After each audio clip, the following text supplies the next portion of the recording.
Can you solve this question has been asked in CBSE 2025 class 10th math board के student से पूछा गया था।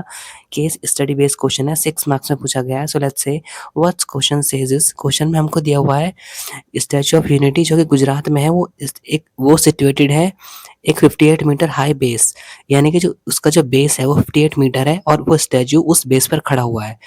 As a part of project, a student constructed an illuminator and wishes to find the height of a statue of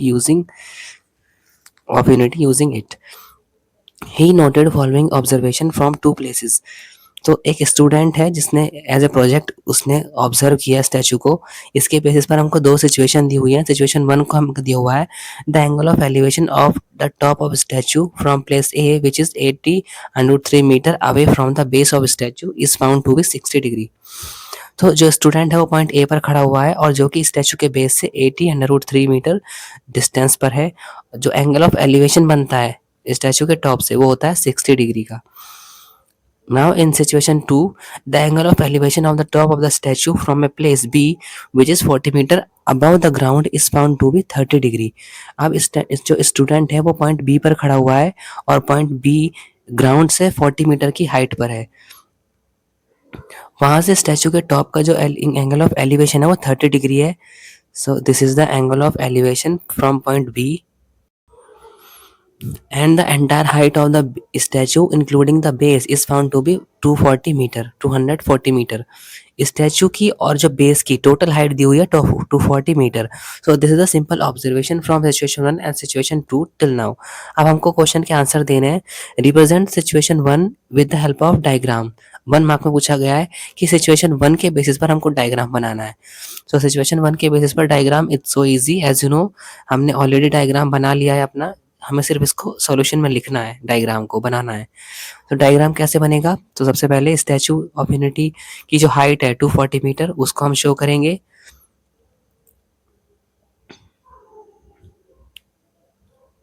so this is the base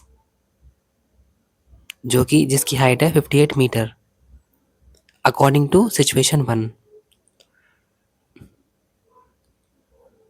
this is the point है जहां पर student खड़ा हुआ है और जिसकी स्टैचू के base से जो डिस्टेंस है वो 80√3 मीटर है। It is given in the question description.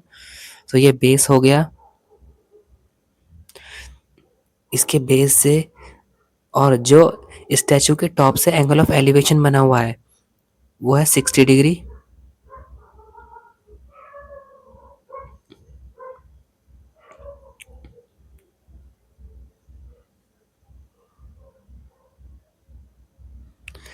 Statue के बेस से पॉइंट ए का डिस्टेंस वो है हमारा 80√3 मीटर।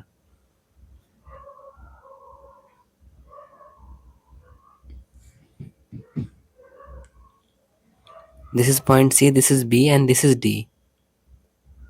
सो सिचुएशन 1 के बेसिस पर हमको ये डायग्राम बनाना था जो कि हमने इजीली बना लिया। नाउ क्वेश्चन सेकंड में हमको दिया हुआ represent the situation second with the help of diagram. Situation second के बेस पर हमको डायग्राम बनाना है दूसरा वाला। तो लेट्स से कि हम डायग्राम कैसे ड्रॉ करेंगे। सबसे पहले सिचुएशन सेकंड में हमको स्टैचू की टोटल हाइट दी हुई है इंक्लूडिंग द बेस, यानी कि बेस की और स्टैचू की हाइट टोटल मिलाकर 240 मीटर है।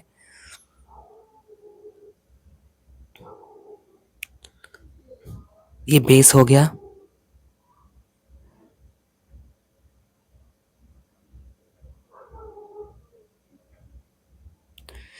प्लेस बी बनाना है जो कि ग्राउंड से 40 मीटर अबव है, यानी कि 40 मीटर ऊंचा है। ये हमारा पॉइंट बी हो गया जो कि ग्राउंड से 40 मीटर ऊंचाई पर है।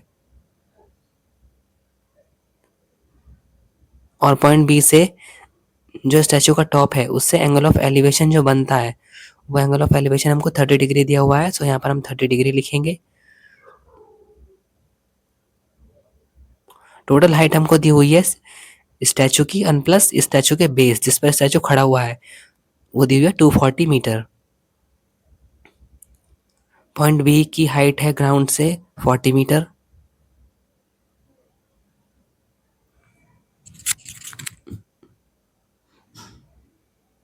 और स्टैचू के बेस की हाइट है ग्राउंड से 58 मीटर।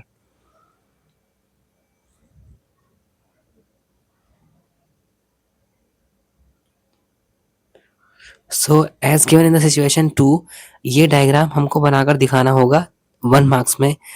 हमको ये क्वेश्चन दिया हुआ है। तो दिस इज हाउ हम डायग्राम बनाएंगे सिचुएशन 1 एंड सिचुएशन 2 का। नाउ थर्ड ए का पार्ट है, calculate the height of statue excluding the base and also find the height including the base with the help of situation 1।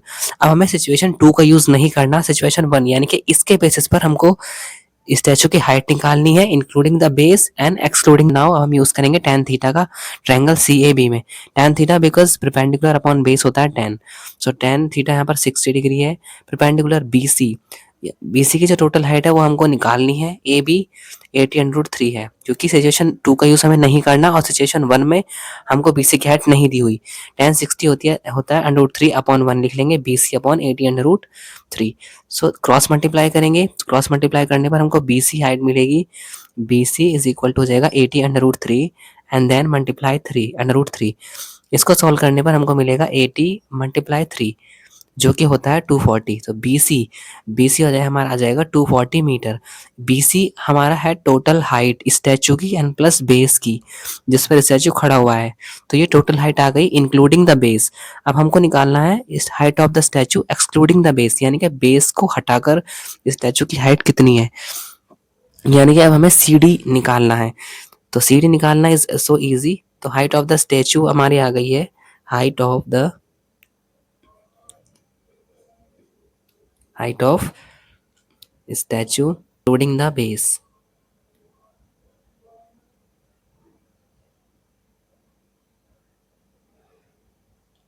ये आ गई 240 metre. And height of the statue excluding the base, तो BC में से हम BD को minus कर देंगे तो हमारा CD आ जाएगा, और CD हमारी स्टैचू की हाइट है। तो height of statue excluding the base यानी कि बेस को हटाकर,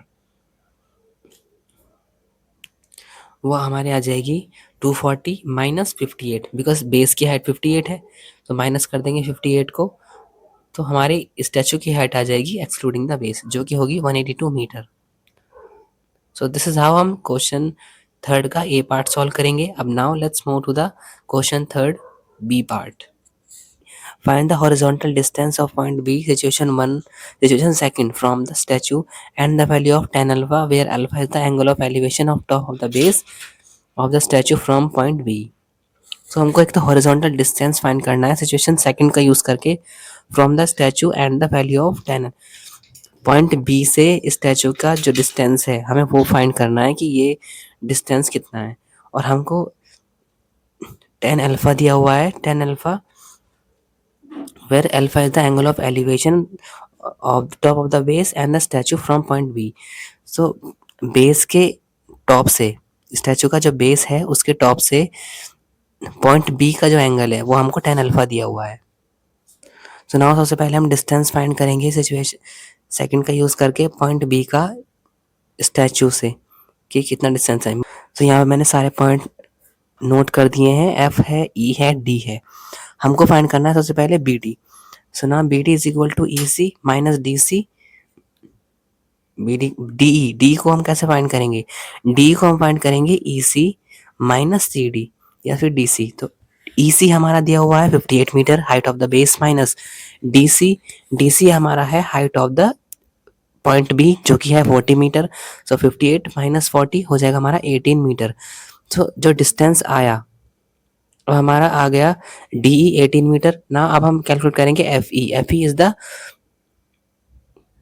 FD क्या है हमारा, FD basically height of the base है। FD हमारा हो जाएगा FC माइनस DC, क्योंकि FC और में से हम DC माइनस कर देंगे। सो FC हमारा 240 है माइनस DC हमारा 40 मीटर है क्योंकि DC BA के इक्वल है। सो हमारा यहाँ से FD आ जाएगा 200 metre. Now in triangle FDB में, ट्रायंगल FDB यहाँ पर हमको tan 30 दिया हुआ है और tan का यूज कर रहे हैं बिकॉज परपेंडिकुलर अपॉन बेस लेना है। परपेंडिकुलर हमने जस्ट कैलकुलेट किया, बेस हमारा हमको कैलकुलेट करना है, बेस हमारा हॉरिजॉन्टल डिस्टेंस ही है। तो tan 30 हो जाएगा FD upon BD perpendicular upon base के थ्रू। tan 30 की वैल्यू होती है 1/√3। FD हमारा है 200 और DB हमको कैलकुलेट करना है। तो यहाँ पर DB आ जाएगा हमारा 200 मल्टीप्लाई √3 क्रॉस मल्टीप्लाई करने पर मीटर। सो ये हो जाएगा हमारा horizontal distance from point B, between point B and statue. ना हमको निकालना है value of tan alpha. Tan alpha की वैल्यू फाइंड करनी है। टेन अल्फा बेसिकली है हमारा स्टैचू के बेस के टॉप से पॉइंट बी का एंगल ऑफ एलिवेशन। सो अब हम बात करेंगे ट्रायंगल ई डी बी की। ट्रायंगल ई डी बी में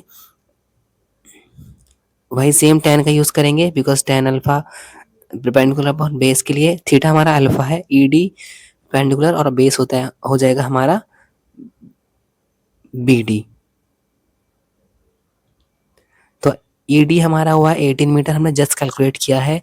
बी डी हमें अल्फा की वैल्यू हमारे आ जाएगी, तो सॉल्व करने पर हमको मिलेगा 6√3 upon 200। So this is the value of tan alpha. तो हम डेसिमल में भी आंसर फाइंड कर सकते हैं। डेसिमल में टेन अल्फा का जो हमारा आंसर आएगा वो आएगा 0.05196। That's it for today's video. I hope you enjoyed this video. I'll see you in the next one. Till then, you can practice this and you can learn this. Thank you so much. Learning made easy, one class at a time. If this helped you today, stay connected. More smart learning is just a click away. And don't forget to like, share, and subscribe. Next Gen Learners. See you in the next one. Bye.